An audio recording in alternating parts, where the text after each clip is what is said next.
The stars burned bright in the Helix Nebula as three massive fleets faced each other across the void. Admiral Han Siok stood on the bridge of his flagship Eternal Dawn and watched the enemy formations through the main screen. His dark eyes showed no fear even though his fleet was outnumbered 2-1. The Valerian Empire had sent him here to claim this space, and he would not fail them. The Nexus Collective ships hung in space like silver daggers. Their hulls gleamed with a cold light that made Han Siok think of dead metal. He knew Dr. Kim Yuna was somewhere on one of those vessels. She was their best scientist and would be studying every move his ships made. The woman was dangerous because she understood war as well as any general, but thought like a researcher. Han Siok respected enemies who used their brains. On his left flank, the Korath Federation waited like hungry wolves. General Park Tae commanded them from his massive battle cruiser. The man was known throughout the galaxy for his brutal tactics and love of close combat. His ships looked like weapons even when they were not firing. Sharp angles and gun ports covered every surface. Park Tae had never lost a battle, and Han Siok knew this fight would test both their skills. The three fleets had been dancing around each other for 6 hours. Each commander waited for the others to make the first move. The Helix Nebula was too important to lose. Whoever controlled this space controlled the trade routes between the galaxy arms. Trillions of credits moved through here every day. More importantly, the nebula hid jump points that could move fleets across vast distances in minutes instead of months. Han Siok touched the communication panel on his chair. His bridge crew turned to look at him. These men and women had served with him for 5 years. They trusted him completely, and he would not let them down. The Valerian Empire needed this victory. Their economy was struggling, and control of the nebula would solve many problems. Commander Li Huan stepped up beside Han Siok chair. The younger man had been his tactical officer since the start of this campaign. Li Huan was smart and brave, but sometimes too eager to fight. Han Siok valued his energy but had to control it carefully. Admiral, the enemy fleets are moving into attack formation, Li Huan said quietly. Should we prepare our response? Han Siok nodded slowly. He had expected this moment. The waiting was over, and blood would be spilled today. His fingers moved across his control panel as he opened channels to all his ship captains. 200 vessels waited for his orders. Each one carried brave souls who trusted him to bring them home alive. All ships prepare for combat, Han Siok said into his microphone. Remember, we fight for the Empire and our families. Make every shot count. The Nexus Collective moved first. Their ships spread out like a net, trying to surround both enemy fleets. Dr. Kim Yuna was clever. She wanted to force the Valerian and Korath forces to fight each other while her ships picked off the survivors. It was a good plan, but Han Siok had seen it coming. General Park Tae apparently had the same idea. The Korath ships suddenly accelerated toward the Valerian fleet. Park Tae planned to smash through Han Siok formations and then turn to face the Nexus forces. It was a typical Korath strategy. Hit hard and fast, then deal with problems later. Han Siok smiled grimly. Both his enemies thought they could outsmart him. They would learn otherwise. He had not become an admiral by being predictable.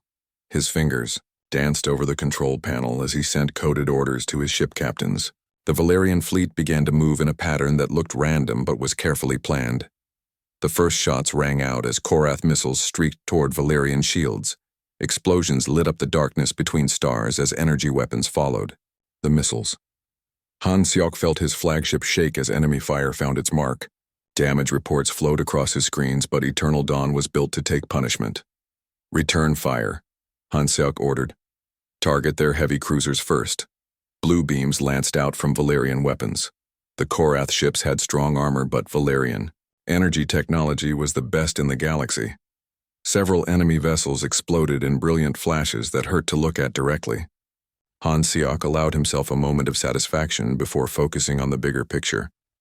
Dr. Kim Yuna had not been idle. Nexus ships were moving to attack both fleets from unexpected angles.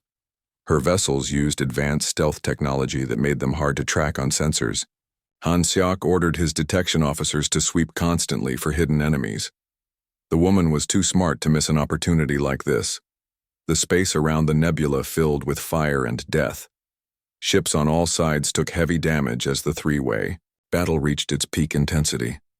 Hanseok watched his tactical displays and made quick decisions. Move this squadron here. Reinforce that section. Pull back damaged ships before they were destroyed completely. General Park Tae was living up to his reputation. The Korath commander threw his ships at the enemy, with no regard for losses. His heavy battleships punched through Valerian lines like hammers through glass. But Hanseok was ready for this. He had prepared traps that would make the general pay for his aggression. Spring the net, Hanseok ordered. Hidden Valerian ships suddenly appeared behind the advancing Korath forces. The enemy had walked into a carefully planned ambush. Park Tae ships found themselves caught between two groups of enemies with no easy way to escape. Explosions rocked the Korath fleet as they tried to fight in two directions at once. Dr. Kim Yuna saw her chance. Nexus ships moved in for the kill as both enemy fleets were locked in combat. Her vessels had taken minimal damage so far, and she had fresh ships to throw into battle. It looked like her patient strategy would win the day. Then everything changed. Tikir. First sign was the silence. Communication channels that had been full of chatter suddenly went quiet. Ship sensors that had been tracking hundreds of targets started showing empty screens. Even the background radiation from nearby stars seemed to fade away. Hanseok felt a chill run down his spine. In 30 years of military service, he had never experienced anything like this. His bridge crew looked around in confusion as their instruments failed one by one. Emergency power kicked in, but even that seemed weak and uncertain. "What is happening?" Li Huan asked. His voice was barely a whisper. Before Hanseok could answer, a new signal appeared on every working sensor in all three fleets. Something massive was coming out of hyperspace near the edge of the nebula. The energy readings were off the scale. Whatever was approaching made the largest battleships look like tiny scouts. The battle stopped. Korath ships ceased firing at Valerian targets. Nexus vessels held their positions instead of pressing their attack. Every crew member in all three fleets stared at their screens in shock and growing fear. Space itself seemed to bend and twist as something enormous forced its way into normal reality. The hyperspace exit sent shockwaves through the nebula that could be felt even inside heavily shielded warships. Hanseok gripped his chair arms tightly as Eternal Dawn shook like a leaf in a storm. Then it appeared. The ship that emerged from hyperspace was beyond anything in known galactic records. It was easily 5 times larger than the biggest Dreadnought any civilization had ever built. Its hull was dark metal scarred by what looked like countless battles. Weapon ports covered every surface and energy readings showed power systems that defied understanding. Hanseok stared at the monster ship and felt something he had not experienced since childhood. Pure terror mixed with awe at something too large and powerful to comprehend. Around him, his bridge crew stood frozen. Even Li Huan seemed unable to speak. The unknown vessel moved with grace that should have been impossible for something so massive. It positioned itself between all three fleets like a parent separating fighting children. No weapons fired, no threats were made. The ship simply existed, and that was enough to stop a war. Hanseok finally found his voice. "Try to make contact," he ordered his communications officer. "Send a standard first contact message on all frequencies." But before his crew could act, the alien ship sent its own transmission. The message came through clearly on every working receiver in all three fleets. The voice was calm and cold and spoke perfect galactic standard. "This is Captain Li Jin of the Terran Defense Force. You are trespassing in human space. Withdraw immediately or face the consequences. Human space." The words hit Hanseok like physical blows. Humans had been gone from known space for over 200 years. Their home system had gone dark and no one had heard from them since. Most people assumed they were extinct. Apparently, they were very wrong. The silence that followed Captain Li Jin's transmission seemed to last forever. Admiral Hanseok stared at the massive human dreadnought on his main screen, while his mind struggled to process what he had just heard. Humans were supposed to be extinct. Every galactic database said so. Their home system had gone dark 2 centuries ago, and no exploration mission had ever found survivors. Yet here was a ship that dwarfed anything the galaxy had ever seen. The vessel, calling itself Indomitable, will hung in space like a dark mountain. Its weapons were powered and ready, but it made no aggressive moves. The human captain had given them a warning and now waited for their response. Dr. Kim Yuna voice crackled over the emergency communication channel that connected all 3 fleet commanders. The Nexus scientist sounded as shaken as Han Seok felt. Her usual calm confidence was replaced by something close to panic. "This is impossible," she said. "Human technology was centuries behind ours when they disappeared. They had crude fusion drives and projectile weapons. Nothing they possessed could have built something like this." General Park Tae broke in with his harsh laugh. The Korath commander seemed less impressed than his counterparts. Violence was his answer to most problems, and this situation would be no different. "One ship against our combined fleets," he growled. "I do not care how big it is. We have 400 vessels between us. Even humans cannot fight those odds." Han Seok was not so sure. Something about the human Dreadnought made his tactical instincts scream warnings. The ship radiated power that his sensors could barely measure. More importantly, it moved with precision that suggested advanced computer systems far beyond anything the galaxy currently used. Commander Li Huan stepped closer to Han Seok's chair. The younger man had recovered from his initial shock and was studying the sensor readings with professional interest. His tactical mind was already working on the problem of how to fight something that large. "Admiral, their energy signatures do not match any known technology," Li Huan reported. "The power core appears to be some kind of exotic matter reactor. Our databases have no record of humans ever developing anything similar." Han Seok nodded thoughtfully. "The humans had been gone for 200 years. That was a long time for any species to develop new technologies. Perhaps their disappearance had not been the extinction event everyone assumed. Maybe they had simply moved beyond the galactic rim to build something new." On the human ship, Captain Li Jin waited patiently for an answer to his demand. The man had given them 30 minutes to begin withdrawal from what he claimed was human space. That deadline was now 26 minutes away. Han Seok needed to make a decision quickly. The Valerian admiral opened a direct channel to the human vessel. He had handled first contact situations before, though, never with a species thought to be dead. Diplomacy was always the best first option, even when dealing with unknown threats. "Captain Li Jin, this is Admiral Han Seok of the Valerian Empire," he said formally. "We were not aware that this region was claimed by any human authority. Our star charts show this area as unclaimed neutral space open to all civilizations." The response came back immediately. Captain Li Jin's voice was level and professional, but carried an undertone of cold anger that made Han Seok's skin crawl. "Your star charts are incorrect, Admiral Han Seok. This region has been under human protection for the past 50 years. We established monitoring stations throughout this sector after our return from the Outer Rim. You and your allies are trespassing on sovereign human territory." Dr. Kim Yuna voice broke in on the channel. The scientist could not resist the opportunity to learn more about humanity's apparent resurrection. Her curiosity was stronger than her fear.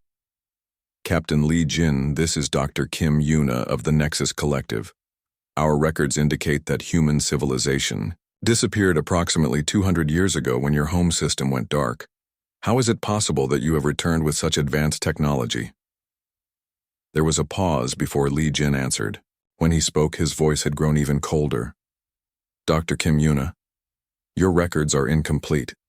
Humanity did not disappear. We were driven away by a coalition of younger species who feared our rapid technological advancement. The attack on our home system was meant to be genocide. It failed." The words hit all 3 commanders like physical blows. Han Seok felt his stomach drop as the implications became clear. If the humans were telling the truth, then 3 major galactic civilizations had been built on a lie.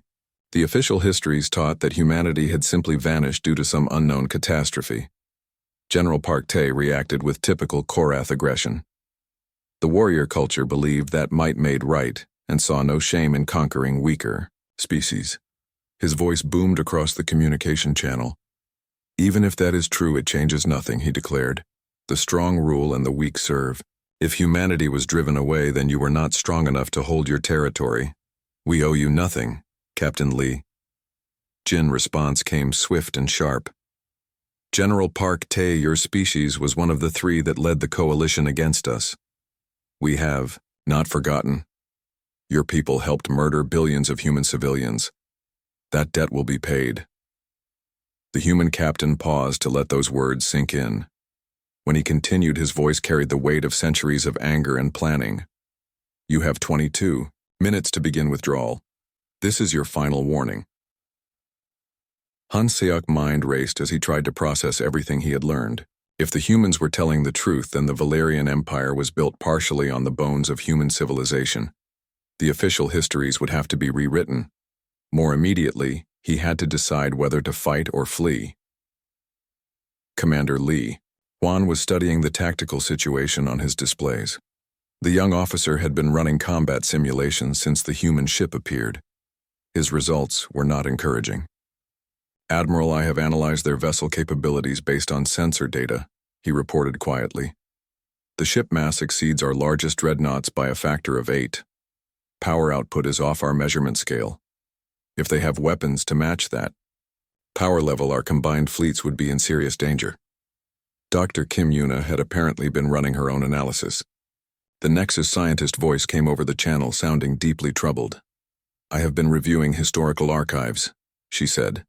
There are classified records from 2 centuries ago that mention a joint military operation called the Purification Protocol. The files are heavily redacted, but they reference systematic attacks on human colonies and infrastructure. General Park Tae laughed harshly. Of course we attacked them. Humans were a threat to galactic stability. They developed new technologies too quickly and refused to accept their proper place in the natural order. The galaxy is better off without their chaos. Apparently we did not finish the job properly, Han Seok said grimly. He was beginning to understand the scope of the disaster facing all 3 fleets. The humans had not just survived. They had grown stronger and were now back for revenge. Captain Lee Jin seemed to hear their conversation. His next transmission was directed at all 3 commanders simultaneously. Admirals, you now have 18 minutes to begin withdrawal, he said. I suggest you use that time to contact your governments. Tell them that humanity remembers. Tell them we have spent 2 centuries preparing for this moment. Tell them the children of Earth have come home. The communication channel fell silent as each commander absorbed the implications. Han Seok looked at his fleet displays and tried to calculate odds of survival. 400 ships against 1 seemed like good odds until he considered the massive size and unknown capabilities of the human vessel. Commander Choi Min's voice suddenly came from the human ship. The man sounded younger than Captain Lee Jin, but carried the same professional competence. He was apparently the second in command of the massive Dreadnought. Captain, we are receiving multiple targeting locks from the alien fleets, Choi Min reported. All 3 groups have armed their weapons and are preparing for combat. Lieutenant Song Hai added her own report. The communications specialist sounded calm despite the tense situation. Captain, I am monitoring their command frequencies. The enemy commanders are coordinating a joint attack plan. They intend to concentrate fire on our forward sections. Captain Lee Jin's response was immediate and decisive. Han Seok could hear the man giving orders to his crew with military precision that impressed even experienced officers. All hands prepare for combat. Charge main weapons to 70% power. Deploy defensive screens. Marine units stand by for boarding action. This is not a drill. The human dreadnought began to change. Armor plates shifted to reveal weapon ports that had been hidden.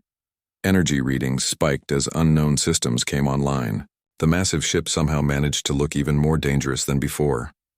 Dr. Kim Yuna's voice came over the emergency channel one last time. The scientist sounded desperate as she tried to prevent a battle that could reshape the galaxy. Wait, she called out. There must be another solution. Surely we can negotiate some kind of settlement. War will benefit no one. Captain Lee Jin's answer was final and absolute. Dr. Kim Yuna, your 3 governments had 2 centuries to seek peace. Instead, they built their civilizations on human graves and pretended we never existed. The time for negotiation is over. You have 12 minutes to begin withdrawal or we will remove you by force. Han Seok closed his eyes and tried to think of alternatives. The 30-minute deadline expired with the precision of a galactic chronometer. Admiral Han Seok watched his tactical display as the timer reached 0 and felt his stomach tighten with anticipation. Around him, the bridge of eternal dawn fell, completely silent. Even the normal hum of ship systems seemed muted, as if the universe itself was holding its breath. Captain Li Jin's voice came over the communication channel one final time. His words carried the weight of 2 centuries of preparation and bitter memory. "Your time is up," he said simply. "Since you have chosen to remain in human space, we will now demonstrate why that was a mistake." The human dreadnought Indomitable Will began to move with grace that defied physics. Something that massive should have been slow and clumsy, but it flowed through space like liquid metal. Captain Li Jin was clearly not just talking about firepower when he mentioned advanced technology. Commander Choi Min's voice could be heard giving orders to the human crew. The second-in-command sounded calm and professional as he prepared for what was about to happen. "Helm, bring us to attack position Alpha," he ordered. "Weapons, prepare firing solution on designated targets. Chief Nam Su, bring exotic matter reactor to combat power levels." Han Seok had no idea what an exotic matter reactor was, but the energy readings from the human ship spiked beyond anything his sensors could properly measure. Whatever the humans had built during their exile, it was far beyond current galactic technology. General Park Tae decided to strike first. The Korath commander was not known for patience, and the sight of a single enemy ship apparently preparing to attack his entire fleet was too much for his warrior pride to accept. "All ships fire at will," he roared over the battle network. "Concentrate everything on that oversized target. Show these humans what real weapons can do." 200 Korath vessels opened fire simultaneously. Energy beams and missile barrages streaked across space toward the human dreadnought. The combined firepower was enough to crack a small moon. Han Seok had seen similar attacks destroy entire enemy fleets in previous battles. The weapons struck Indomitable Will shields and simply disappeared. There were no explosions or visible signs of damage. The massive human ship absorbed the full attack as if it had been hit by gentle rain instead of concentrated destruction. Its shields did not even flicker. Dr. Kim Yuna voice came over the emergency channel, sounding shocked and frightened. The Nexus scientist had been analyzing the human vessel throughout the standoff, and her findings were apparently disturbing. "Impossible," she whispered. "Their defensive systems are absorbing our energy attacks and converting the power to strengthen their own systems. I have never seen anything like this technology." Captain Li Jin seemed amused by the enemy attack. His response was delivered with the casual tone of someone discussing the weather. "Is that the best you can do, General Park Tae?" he asked. 2 centuries ago, human shields could barely stop projectile weapons. We have learned much since then. The human captain gave an order to his weapons officer that Han Seok could barely believe. "Lieutenant Song Hai, prepare minimal response demonstration," Li Jin said calmly. "Target enemy heavy units only. Set beam weapons to lowest power setting." Han Seok felt ice form in his veins. The human captain was ordering minimum power weapons against a fleet of 400 ships.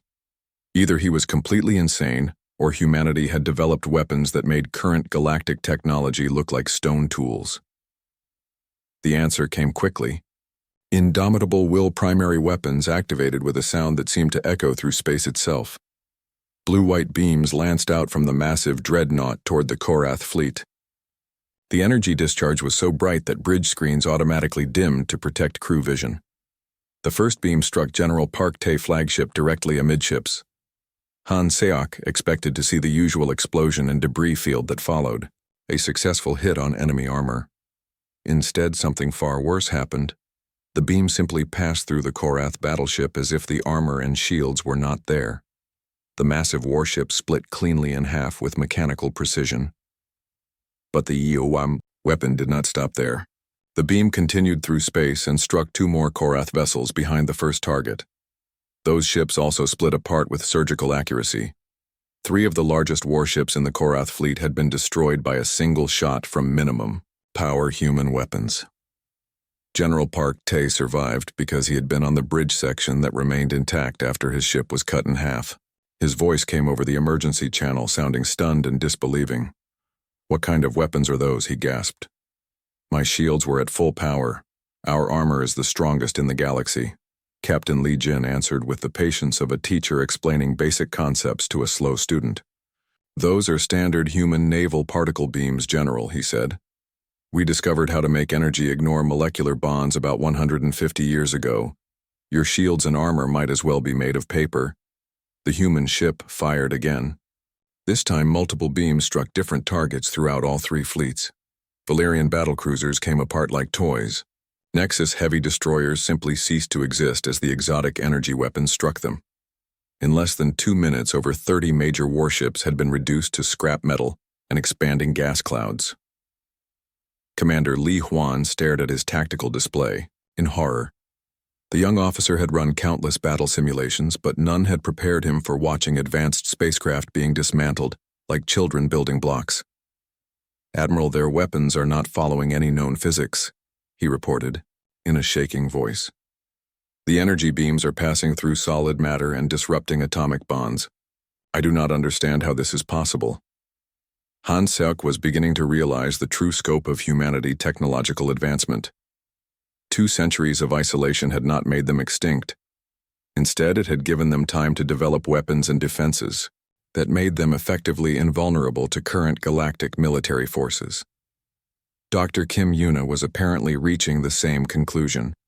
Her voice over the communication channel sounded desperate as she tried to process what she was seeing. "Captain." "Li Jin, please stop this demonstration," she called out. "We understand your technological superiority. There is no need for further loss of life." The human captain response was cold and final. "Dr. Kim Yuna, you and your allies had 30 minutes to avoid this loss of life," he said. "You chose to remain in human space and threaten our vessel. The consequences are your responsibility, not ours." Indomitable Will fired again. This time the target was a cluster of Nexus research vessels that had been trying to scan the human ship. The exotic weapons struck with pinpoint accuracy, and the advanced science ship simply vanished. Not destroyed or exploded, but completely removed from existence as if they had never been there at all. Master Sergeant Kang Do's voice could be heard from somewhere inside the human Dreadnought. The Marine commander was apparently preparing for the possibility of boarding actions against surviving enemy vessels. "Captain, we have drop pods ready for deployment," he reported. "Marine assault teams are standing by to secure any enemy ships that attempt to retreat." Dr. Bei Yun added her own report from what sounded like the medical section of the massive ship. The physician seemed calm despite the battle raging around them. "Sickbay is prepared to receive casualties," she said. "Though based on current engagement parameters, we are unlikely to sustain any injuries." Han Seok realized with growing horror that the humans were treating this battle like a training exercise. Their voices remained calm and professional as they systematically dismantled 3 of the most powerful fleets in known space. The massive Dreadnought had not even taken damage despite being targeted by hundreds of weapons. The Valerian admiral made a decision that would haunt him for the rest of his career. Pride and duty warred with basic survival instinct. In the end, survival won. "All Valerian ships begin immediate withdrawal," he ordered over his fleet network. "Fall back to minimum safe distance and prepare for emergency jump to hyperspace." Some of his ship captains protested the retreat order. Captain Shin Ho of the heavy cruiser Golden Spear was especially vocal in his objections. "Admiral, we cannot abandon the field to a single enemy vessel," he argued. "The Empire expects us to fight regardless of the odds." Han Seok's answer was sharp and final. "Captain Shin Ho, the Empire expects us to use our heads as well as our weapons. We cannot defend the Empire if we are all dead. Execute withdrawal order. Immediately." The Valerian fleet began to pull back from the battle zone, but their movement was too slow. Captain Li Jin apparently decided to speed up the process. Indomitable Will weapons fired repeatedly with mechanical precision. Each shot destroyed or crippled multiple enemy vessels. The human technology was beyond anything Han Seok had ever imagined. Some weapons seemed to cause enemy ships to simply stop existing. Others appeared to freeze targets in space while mechanical systems failed completely. Most terrifying of all were the kinetic weapons that struck with the force of asteroid impacts, despite being fired from impossible range. Chief Engineer Nam Su's voice came from the human ship reporting on their exotic systems. The engineering officer sounded almost bored as he monitored weapons that could reshape the balance of galactic power. "Captain, all weapon systems operating at optimal efficiency," he reported. 6 months had passed since the battle at Helix Nebula, and the galaxy had changed in ways that no one could have predicted. Admiral Han Siok stood in his private quarters aboard the rebuilt Eternal Dawn and stared out at the stars through the reinforced viewport. The same stars that had witnessed humanity return from extinction now seemed different somehow, less welcoming and more dangerous. The news of the human demonstration had spread through galactic networks faster than any government could control. 3 major civilizations had sent their best fleets against a single human vessel and been utterly destroyed in 17 minutes. The impossible had become reality, and now everyone was scrambling to understand what it meant. Ambassador O'Ray of the Valerian Diplomatic Corps had been chosen to lead the first official contact mission to human space. The middle-aged woman was known for her skill at difficult negotiations, but even she seemed nervous about this assignment. Her transport would leave for the Sol system in 2 days, assuming the humans agreed to meet with her. Dr. Kim Yuna had survived the battle by pure luck. Her research vessel had been at the edge of the Nexus formation when Captain Li Jin began his demonstration. She had watched her civilization greatest fleet reduced to scrap metal, and now spent her days poring over classified archives looking for answers that might not exist. The scientist had uncovered disturbing historical records that painted a very different picture of human disappearance. Official histories claimed that humanity had simply vanished due to some unknown catastrophe. The truth was far darker and more shameful. Intelligence Officer Yu Bin worked for the Nexus Collective Deep Space Reconnaissance Division. She had been assigned to investigate human activities beyond the galactic rim. Her reports were classified at the highest levels, but rumors of her findings had begun to leak through government channels. According to Yu Bin's preliminary investigation, humanity had not simply vanished 2 centuries ago. They had been systematically driven from known space by a coalition of younger species who feared human technological advancement and expansionist tendencies. The official term for the operation had been the Purification Protocol. The attack on Earth itself had been intended as complete genocide. Coalition forces had bombarded the human homeworld with planet-killer weapons, while simultaneously striking every known human colony and outpost. Billions of civilians had died in what was supposed to be the final solution to the human problem. But some humans had escaped. Deep space exploration fleets and research stations beyond the galactic rim had survived the initial assault. Those survivors had spent 2 centuries building something new among the dark stars of intergalactic space. What they had created was apparently far beyond anything the galaxy had ever seen. General Park Tae had also survived the battle, though his flagship had been cut in half by human weapons. The Korath warrior now commanded from a new ship, but his confidence had been badly shaken.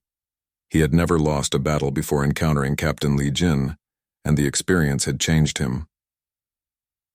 War Chief Im Sol was the greatest warrior in Korath history, and now she found herself tasked with developing strategies to fight an enemy that seemed invulnerable. Her preliminary analysis was not encouraging. Human technology had advanced to the point where conventional military force was completely useless against them. The first signs of humanity's true return had appeared 3 months after the Helix Nebula incident. Long-range sensors began detecting unknown ships at the edges of known space. These vessels were not as large as the massive Dreadnought that had destroyed 3 fleets, but they were clearly built with the same advanced technology. Captain Li Jin had been promoted to Fleet Admiral after his demonstration of human military superiority. His new assignment was to establish contact with galactic governments and negotiate terms for humanity's return to known space. The man who had single-handedly changed the balance of galactic power was now responsible for preventing a war that could destroy entire civilizations. Dr. Shin served as chief xenobiologist aboard the human diplomatic mission. She had spent decades studying alien species from beyond the galactic rim, and her expertise would be crucial for understanding how other civilizations might react to humanity's return. Her reports painted a complex picture of galactic politics and competing interests. The human embassy had been established on Sanctuary Station in neutral space. The massive facility orbited a dead world that had been chosen specifically for its lack of strategic value. No government could claim that human presence there threatened their territory, but everyone understood the symbolism. Admiral Ko Wan commanded the second human fleet, which had taken position near the galactic core. Intelligence reports suggested that this force consisted of at least 50 vessels similar to the Indomitable Will. The implications of such firepower concentration near the most populated systems in known space was not lost on anyone. Han Seok had been chosen by the Valerian Empire to serve as military liaison to the human embassy. It was both an honor and a punishment. His government needed someone with direct experience fighting human forces, but they also blamed him for the disaster at Helix Nebula. He would spend the next phase of his career trying to understand an enemy that had made him look completely incompetent. The changes were not limited to military matters. Economic networks that had operated smoothly for centuries were now disrupted by uncertainty about human intentions. Trade routes that passed through disputed territory had been abandoned by nervous merchant fleets. Stock markets across the galaxy fluctuated wildly based on rumors about human activities. Fleet Admiral Li Jin, first official message to galactic governments, had been surprisingly moderate in tone. He did not demand immediate surrender or threaten wholesale destruction. Instead, he had outlined humanity's position with the calm precision of a legal document. Human territorial claims were limited to the outer rim regions that other species had considered worthless. These were harsh worlds with extreme environments that made colonization difficult and expensive. Most galactic civilizations had written off these systems as not worth the effort required to develop them, but humanity had learned to thrive in such places during their long exile.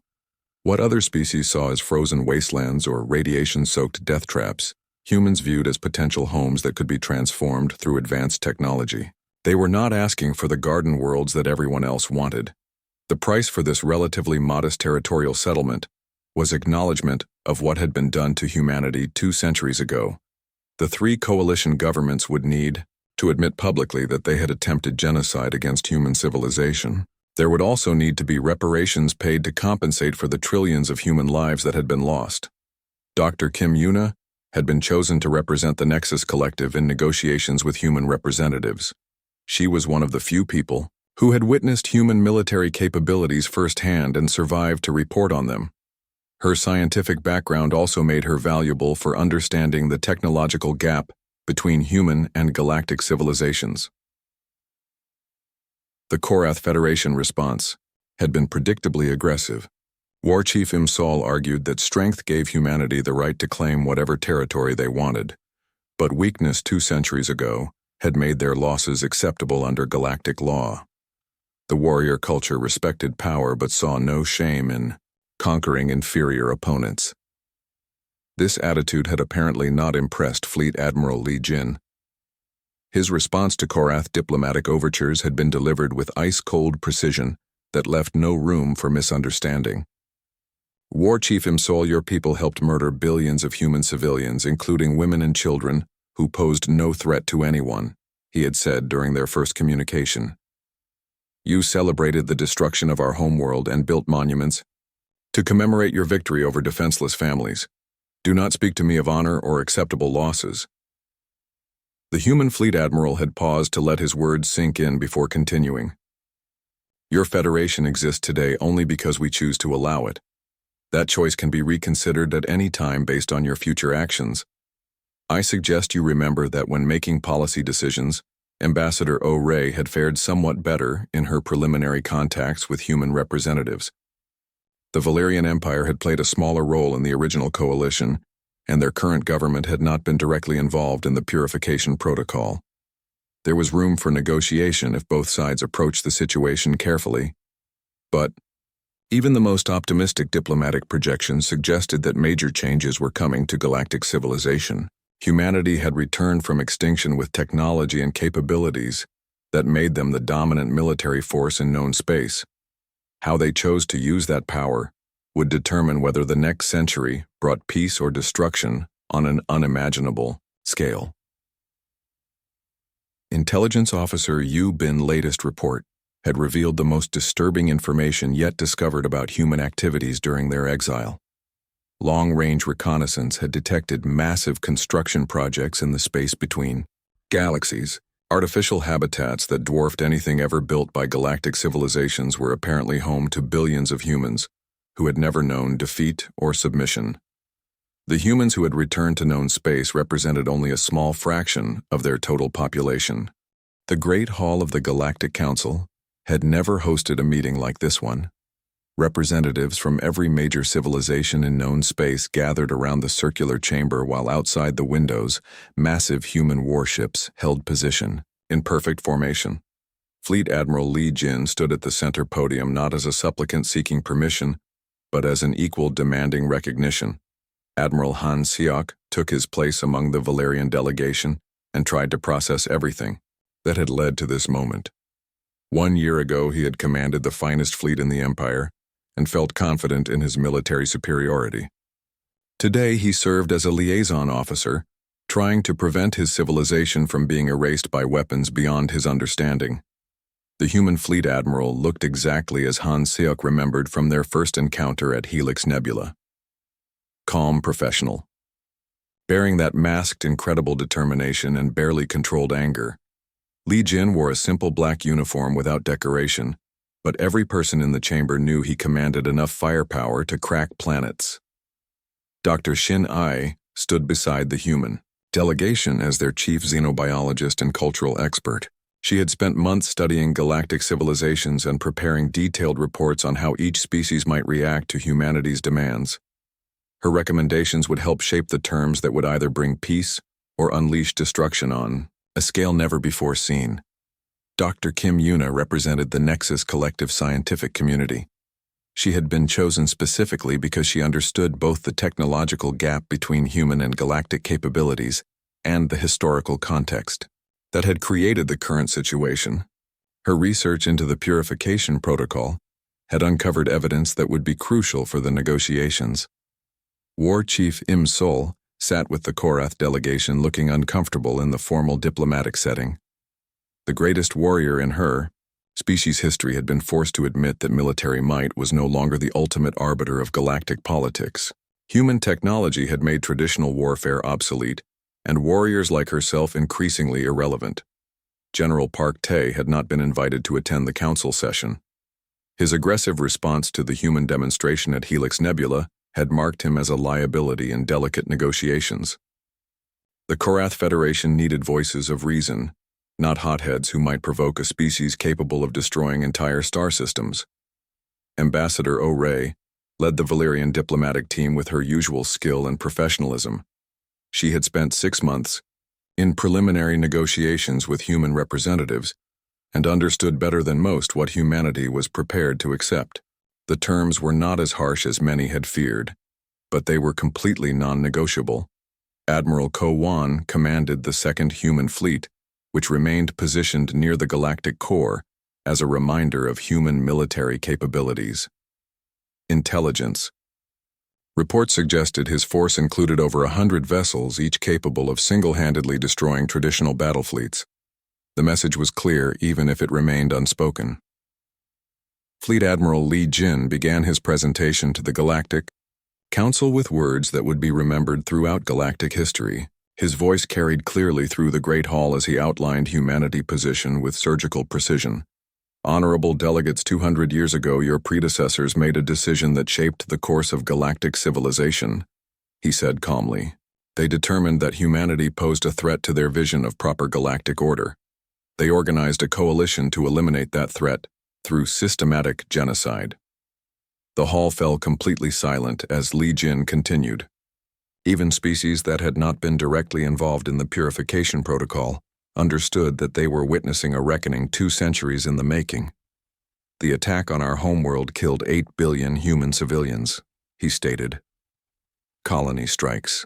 eliminated another 12 billion men, women, and children throughout human space. Research stations and exploration vessels were hunted down and destroyed to ensure no survivors could rebuild our civilization. Dr. Kim Yuna shifted uncomfortably in her seat as the human admiral recited statistics that matched her own classified research. The scope of the attempted genocide was far beyond what most galactic citizens had ever imagined.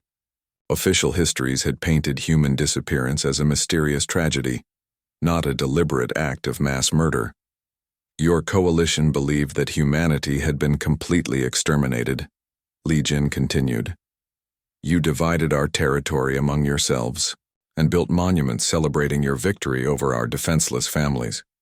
For 2 centuries you have prospered using resources that belonged to the dead. War Chief Im Sol wanted to interrupt with typical Korath arguments about the right of conquest, but she had been specifically instructed to remain silent during the human presentation. Her government finally understood that they were dealing with a species that could erase entire civilizations, if sufficiently provoked. But some humans survived, Li Jin said with quiet satisfaction. Deep space fleets and research stations beyond the galactic rim escaped your initial assault. Those survivors spent the next 2 centuries building something new among the dark stars of intergalactic space. Commander Choi Min entered the hall at that moment carrying a datapad with updated intelligence reports. The human second in command approached his superior and whispered something that made Li Jin nod grimly. Apparently, events were continuing to develop even during the crucial negotiations. We did not spend those centuries planning revenge, the fleet admiral continued. We focused on ensuring that humanity could never again be threatened by species that feared our technological advancement. The results of that effort are now positioned throughout this star system. Admiral Han Seok looked out through the great windows at the human warships and tried to count their number. At least 50 massive dreadnoughts held formation around the council station. Each one was larger and more heavily armed than anything in his experience. The combined firepower represented enough destructive capability to sterilize entire worlds. Dr. Shinnei stepped forward to address the assembled delegates. The human xenobiologist had prepared detailed analysis of each species' psychological and cultural characteristics. Her words were chosen carefully to appeal to rational self-interest. Rather than fear or guilt, humanity does not seek the destruction of galactic civilization, she said clearly. We have no interest in ruling over species that tried to exterminate us. Our territorial demands are limited to outer rim regions that you have traditionally considered worthless. The human scientist activated a holographic display showing the disputed territories. The claimed systems were indeed located in harsh regions that most species avoided. Frozen worlds orbiting dying stars, radiation-soaked planets around unstable suns, and airless rocks floating in deep space. These worlds can be made habitable through technologies we developed during our exile, Dr. Shinnei explained. What you see as wastelands we view as potential homes that can support billions of human colonists. We are not asking for your garden worlds or established trade routes. Ambassador O-Ray recognized the wisdom of the human strategy. By claiming only the least desirable territory, they were making it politically difficult for galactic governments to refuse their demands. The alternative was war against an enemy that had already proven their overwhelming military superiority. Fleet Admiral Li Jin resumed control of the presentation as he outlined the specific terms that humanity was prepared to accept.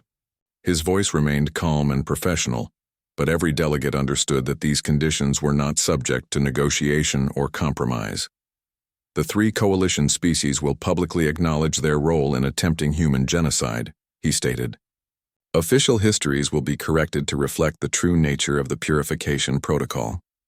Memorial sites will be established on worlds where human civilians were murdered. War Chief Im Sol felt her warrior pride rebel against the idea of admitting weakness or apologizing for past victories. But she also understood that her species' survival might depend on swallowing that pride and accepting human demands. The alternative was facing weapons that could reduce the Korath homeworld to radioactive dust. Reparations will be paid to compensate for destroyed human infrastructure and lost civilian lives, Li Jin continued.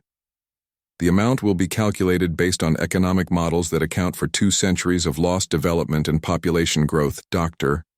Kim Yuna realized that the human demands were actually quite moderate considering their overwhelming military advantage. They could have demanded complete surrender and division of galactic territory among human colonies. Instead, they were asking for acknowledgement of historical crimes and reasonable compensation for past losses. In exchange for these concessions, humanity will recognize current galactic territorial boundaries and trade agreements, the Fleet Admiral offered. We will share selected technologies that can benefit all species, including advanced medical treatments, agricultural improvements, and clean energy systems. The promise of human technology sent whispers through the assembled delegates. Species that had struggled with resource shortages and environmental problems for centuries might finally have solutions to their most pressing challenges. The offer was generous enough to make cooperation attractive, rather than just necessary. Admiral Ko Wan's voice came over the communication system from his flagship in the outer system.